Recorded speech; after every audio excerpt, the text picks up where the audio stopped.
President, can I just check in on oil again today? I was wondering. Oil? Yeah. Where is it today? Well, I was wondering if you. No, where's the price? Give me the price. I'm not sure, to be honest. How can you ask a question when you don't know the price? I'll look it up for you. Okay, let me do somebody else then. Go ahead. What do you say to Americans who are watching you right now who are scared? I say that you're a terrible reporter. That's what I say. So we have a lot of very angry media all around this room. The statements I made are, I want to keep the country calm. I don't want panic in the country. I could cause panic much better than even you. I would make you look like a minor league player. And they want one of these seats. But because of social distancing, we are keeping them empty. And they are keeping them empty. The logistics You'll be ashamed of yourself. The units that were... The economy is essentially ground to a halt. Thanks for telling us. We appreciate it. Stores have closed. Travel has slowed down. Go ahead. What's the rest of your question? We know that. Everybody in the room knows that.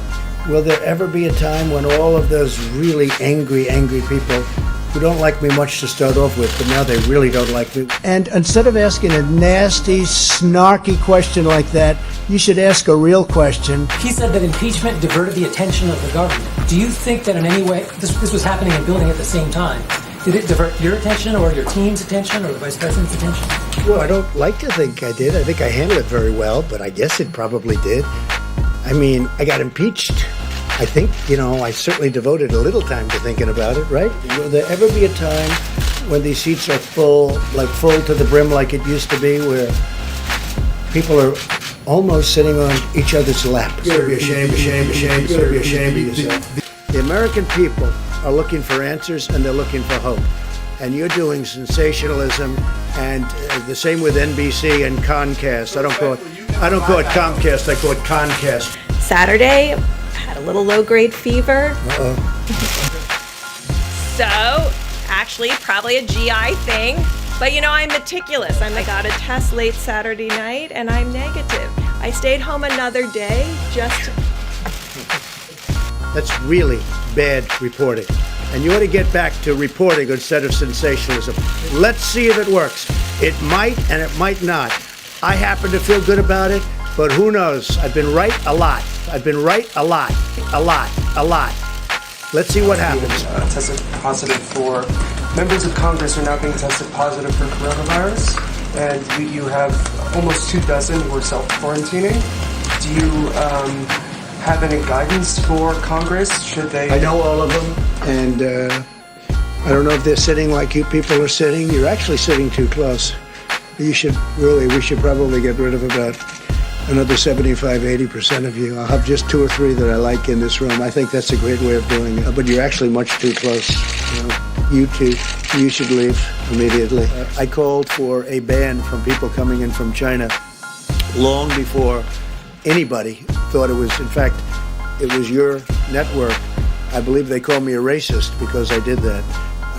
It was many of the people in the room. They called me racist and other words because I did that, because I went so early. So when you say we weren't prepared, had I let these tens of thousands of people come in from China a day, we would have had something right now that would have been, you wouldn't have even recognized it compared to where we are. I've been right a lot. Last week it was all chaos. You see me, there's no chaos. I have no chaos. I'm the one telling everybody to be calm. Instead of asking a really snarky question, because I know exactly what you mean by that. It is fake news. It's more than fake news. It's corrupt news. Because here's the story. You ready? I said I want you to be appreciative of me, and then you go on, and then I go on, and you cut it off. But it says because when you're not... I want them to be appreciative. I don't want them to say things that aren't true. I want them to be appreciative. We've done a great job. And I'm not talking about me. I'm talking about Mike Pence, the task force. I'm talking about FEMA, the Army Corps of Engineers. Thank you. But then you went on to say, if they don't treat you right, I don't call. He's a different type of person. I don't call. Referring to no, the I Vice don't President. call. No, I don't call the governor of Washington. Why in this time? But Mike Pence calls, and the head of FEMA calls. I don't stop them. Did I ever ask you to do anything negative, Mike, to Washington, the state of Washington? Well, the Washington Post is going wild lately. I don't know what happened to them. I guess something happened, like we don't call them back or whatever. No, I don't have to call, because I'm probably better off not, because he's a failed presidential candidate. He's a nasty person. I don't like the governor of Washington. So you know who calls? I get Mike Pence to call. I get the head of FEMA to call. I get the admiral to call. And you know what? Someday, hopefully in 5 years, I won't be here, and that'll be fine. I will have done, I think, a great job, because I don't think anyone's done as much in 3.5 years as I've done. I don't think, and the administration. This administration has done a great job. And you know what? I don't mind if I'm disrespected, but they can't disrespect the Army Corps of Engineers and FEMA.